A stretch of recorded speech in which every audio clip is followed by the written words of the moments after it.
Hey guys, Philosopher here, and today I'm going to give you my first impressions of Omega Red, the next mythic legendary character coming to Marvel Strike Force. This mythic thing just means that they're going to force us to buy more gear and ISO and all that, which just like we have with Adam Warlock. But they just had this Strike Time video that came out, gave all the details. I'm looking at the blog, which also came out. And what I would just say here is, this is going to be a character that everybody's going to want. Very powerful character. In some sense, he's got some similarities to past legendaries we're going to talk about. But he's going to be valuable in multiple game modes. There's no doubt about that. Whether he's the going to be the best character, this and that, he's going to be very powerful. We're going to talk about exactly what he's going to do in war and what he's going to do outside of war and things like Dark Dimension in a minute. He is another mutant. It looks like the first villain coming out this year. I wouldn't be surprised if there's more on the Weapon X team. Maybe we'll see Lady Deathstrike or Samurai or whatever. So was it Silver Samurai? So this is the first villain of the year. Yet another controller, legendary mutant. So you're going to have to start saving up your mutant gear if you haven't already been. I've been doing it ever since they announced those Sabretooth and Wolverine reworks. And those are the only other two characters that have been announced for the Weapon X team.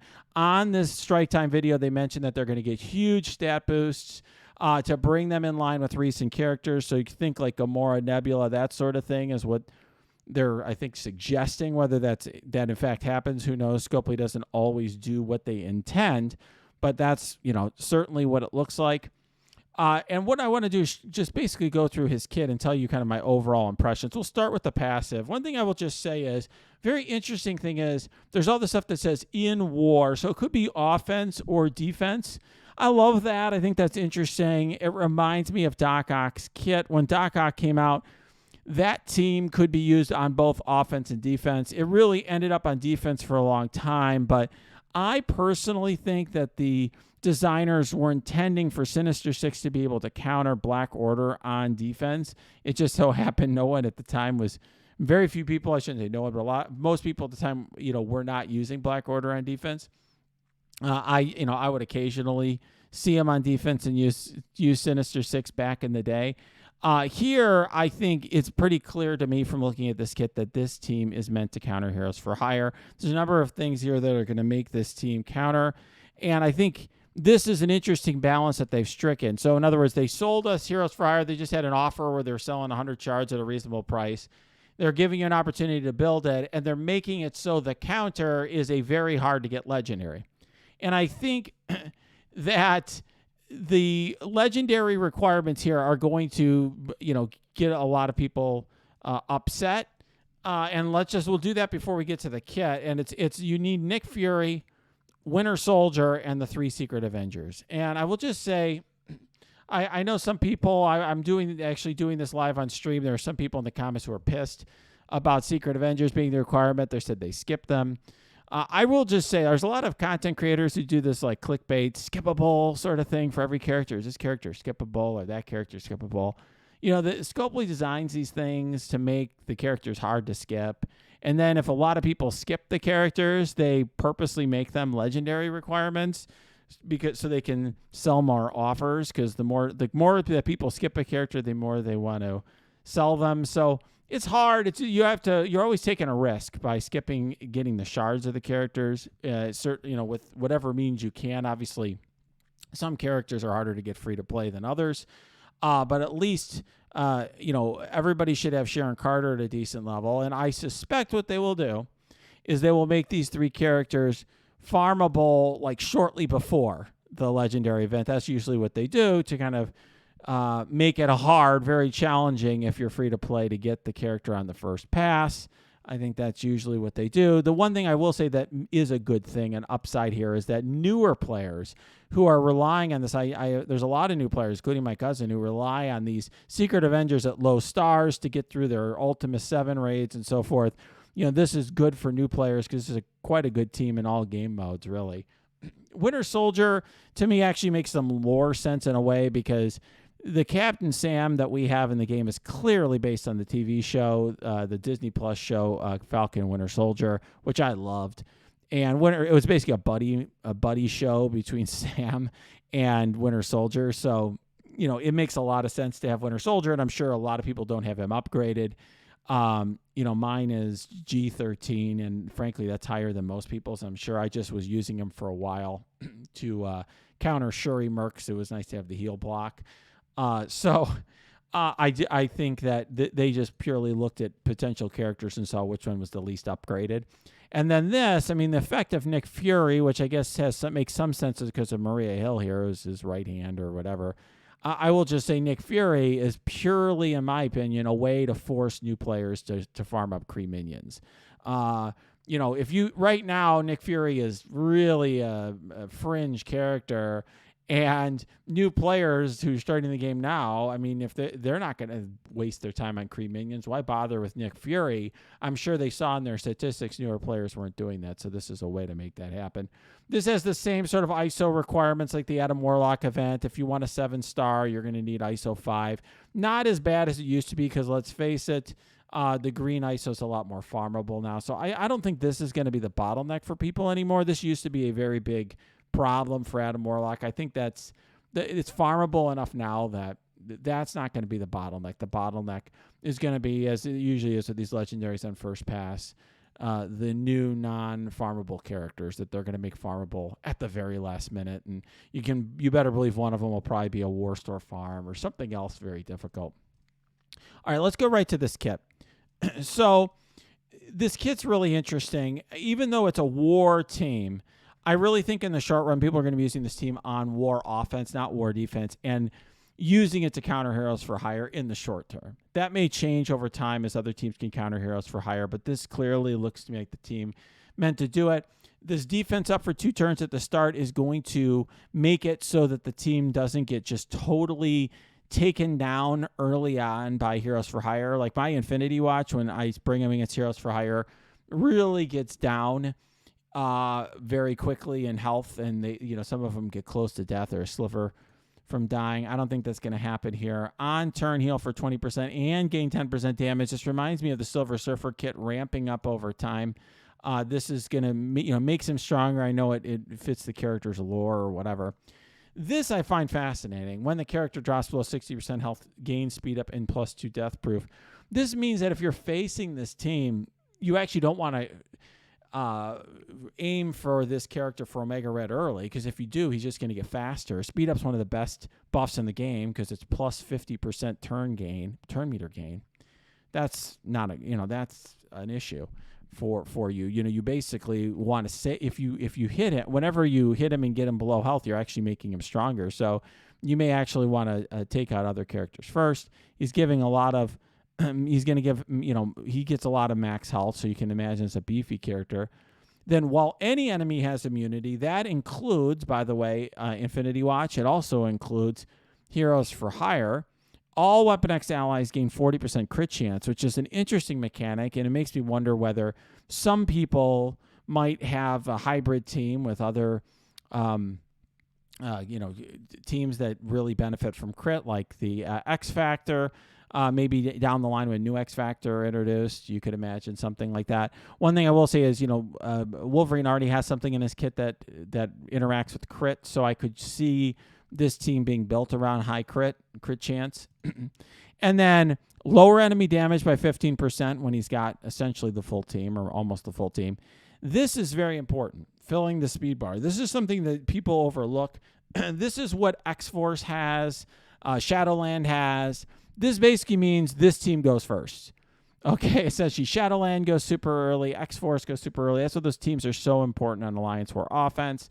This is the same sort of thing. Obviously, the same would be true if you put it on defense, but I think the value here is if you're going up against, let's say, Heroes for Hire team, this team's going to go first, and you're going to be able to get your trauma out there and your debuffs and ability blocks and all that before the Heroes for Hire get rolling.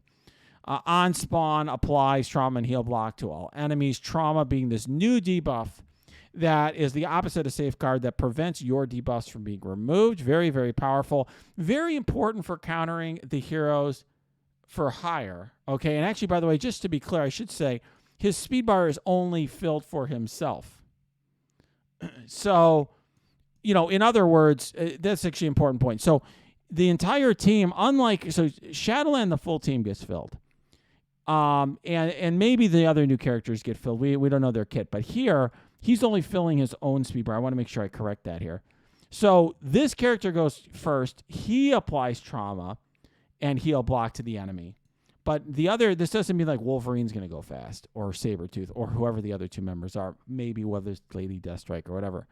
That's important. But here's the thing. By applying trauma and heal block, he's making it so early on he'll be able to like put an ability block out there on Shang-Chi, and Shang-Chi can't remove it, or Colleen Wing, right? And he's going to be able to prevent tons of damage to his entire team, because one of the things that makes Heroes for Hire so difficult to beat right now is now that you have Shang-Chi in the game, there are 2 cleanses. You have the Shang-Chi cleanse on turn 1, I believe, and then you have the Iron Fist cleanse on turn 2. And so this way, that's going to prevent the cleanse from happening. And this heal block is really interesting, because the heal block and trauma together are going to make it so, I would think, and I'll have to test it and see how this works in practice, but on paper, it sounds to me like what's going to happen is when the Heroes for Hire charges go down, and credit to my chat for discussing this with me, is that what may happen is the charge gets used up, but then because usually what happens is the charge on the Heroes for Hire is it removes positive, or it clears all negative effects and heals them up. Well, if you can't, because of trauma, clear the negative effects, then what happens is they're heal blocked, so they don't get healed. So a charge gets used, but they don't get healed. If that's really how this works, this is just going to totally nerf Heroes for Hire in War. I mean, it's just that's going to just totally decimate them. And then on spawn in War, steal 15% from all enemies and redistribute. That's nice. So you basically start with the enemy all at 85% health, and then all this focus, health, and damage in War for the team. His ultimate, there's another kind of call out for the Doc Ock kit. This is going to be turn 2, flip all positive effects to negative effects for all enemies. The flip, turn 2, just like Doc Ock. Attack primary target and apply ability block. And then for everybody gets slow and heal block and reduce their speed bar by 10% and 10% health from all enemies. But here's an important thing. So all this health steal, the passive is just in War, but here this health steal, this could be very good in Dark Dimension, right? Because health steal generally is, let's say the health steal on Minerva or the health steal on the Dark Phoenix, all that's been very important in past Dark Dimensions. One thing they do here that's very important, though, is they say this attack redistributes a maximum of 50% of this character's max health. So one thing I don't know from this is, does this mean that the enemy only loses 50% of the max health, or that the enemy loses 10% health, but only 50% of this character's max health goes back to the team in healing? And I'm not sure. But if it caps out at if the amount of health stolen caps at the 50% of this character's max health, that limits the value in Dark Dimension. Because part of the thing in Dark Dimension is, if your enemy's got like 5 million health, well, 10% of that's like 500,000, right?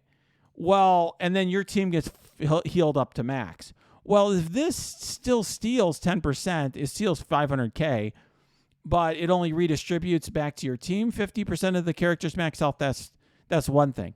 But if the amount of health stolen is limited to 50% of the character's max health, that's another thing. In other words, that may mean that you're only stealing 5% or 4% or 3% or 7%. I don't know, depending on the situation, depending on how big your Omega Red is. Obviously, this gives you an incentive to get more red stars in your Omega Red.